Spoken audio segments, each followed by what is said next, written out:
Thank you to Kenzie Bruce for his incredibly generous support on Patreon. Continuing to try out 1v1 gameplay.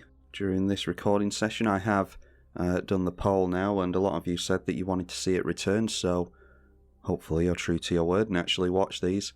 Arcades versus Sythis this time.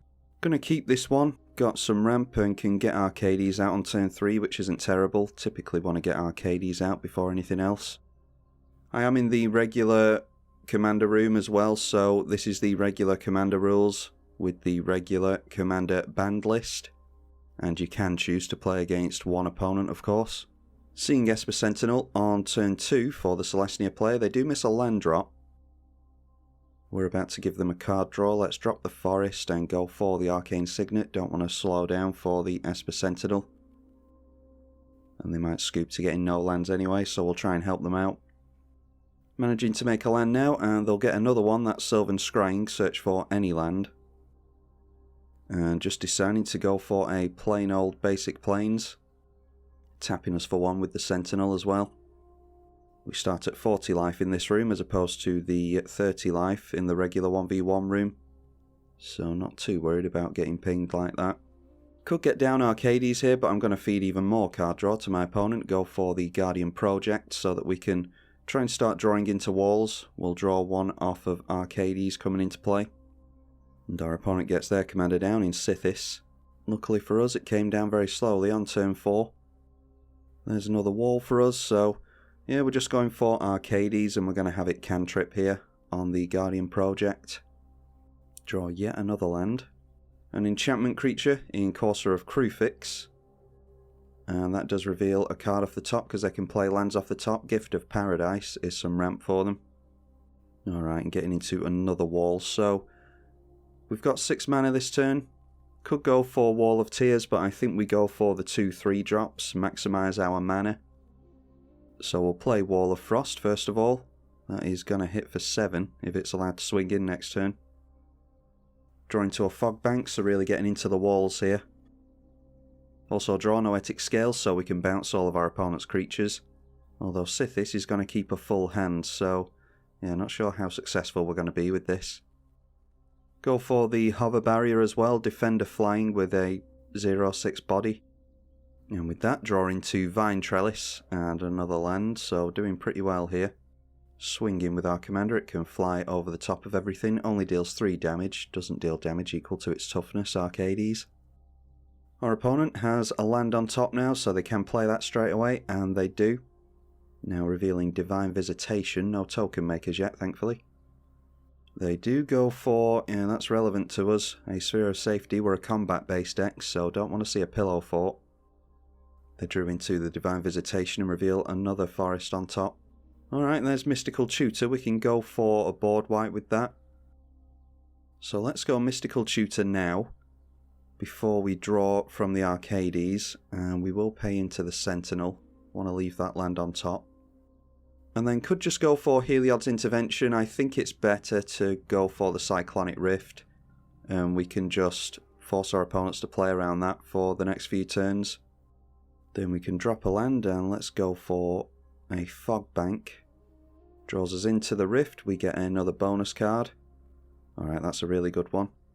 Yeah, Sunscape Familiar going to make our green and blue spells cost 1 less. So it makes a lot of our walls only 1 mana.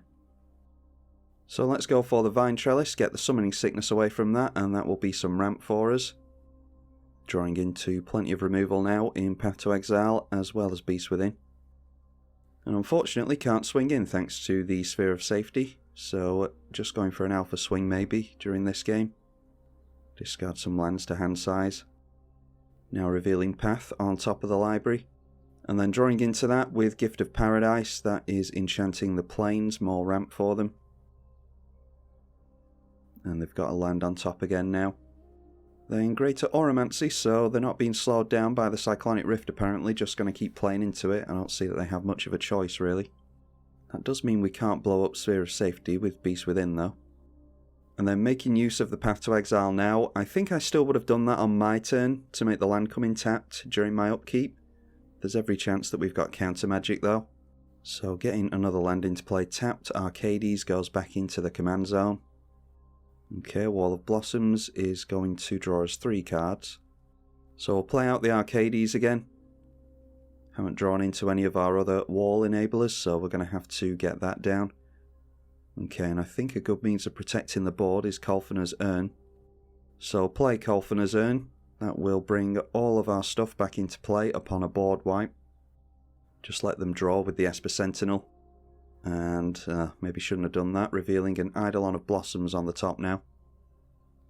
That is another Enchantress for them. Let's just go for this Wall of Blossoms. Like I said, it'll draw on itself, on the enchantment, and on Arcades. So 1 mana for a 0/4 and draw 3. And we can make a land this turn. Let's just go for the Windswept Heath. Crack that for some blue mana, and we'll go for this Wall of Tears finally. Still only 1 mana thanks to the familiar. Alright, there's a mana crypt. Nothing to do with that mana, but we'll get it out just so that we have to discard less. We're still at 35 life, which is a hefty chunk. And then we can discard this 3 mana board wipe. I doubt we're going to use it. Let's get rid of the big wall as well. Exploration on top now for additional lands.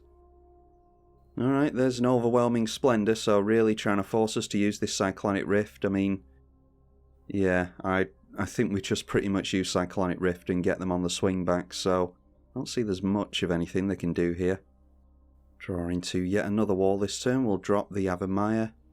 Then I'll play out the Sadar just in case, because that pretty much makes our army unblockable. And Tower Defense, yeah, that's really going to help us push the extra damage through. So I'll just hold up the spot removal here, and we'll Cyclonic Rift at the end of my opponent's turn. More Pillow Fort in Ghostly Prison, currently on top of the library. And now revealing a Naturalize, not too worried about that. Okay, but there's one that we are worried about, that is Sigil of the Empty Throne. That is going to make a lot of angel tokens. Nyx Fleece Ram on top now. Making their first angel token a 4/4 flyer. And that is upon casting the Ghostly Prison. Cantripping, of course, will reveal From Beyond on top of the library. And now going for the Exploration, just for the sake of making more angels, I dare say. And it's an Enlightened Shooter on top, so our opponent's doing really well. It's just that Cyclonic Rift is so incredible that, yeah, it's going to be a huge blowout for them as a one-sided instant speed board wipe. So overloading the Cyclonic Rift. And now our aim is to just go for tower defense and whack our opponent for a bunch of damage. Not sure if we've got exactly enough, but we'll get them down low enough to make it so that they likely lose in the next turn or two.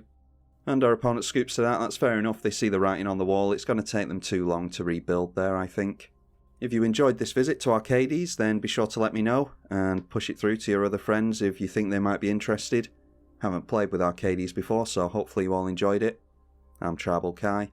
Thank you for watching.